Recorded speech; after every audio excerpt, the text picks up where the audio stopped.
Paulo Avellino may pa-breakfast kay Kim Chu.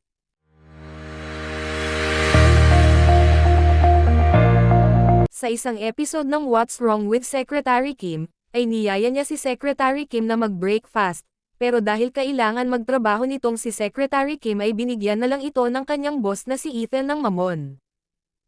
Nag-breakfast ka na? Hindi pa, pero mamaya na lang.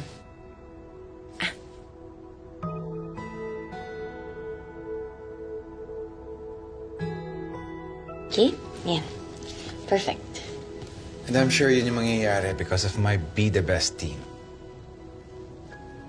Wait. Oh, just one bite, please. Ano ko, mamaya na, One boss. bite. Pagkatapos na Just one bite. Just no one.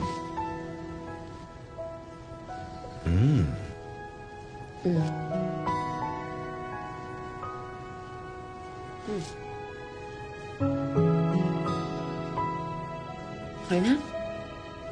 Let's go.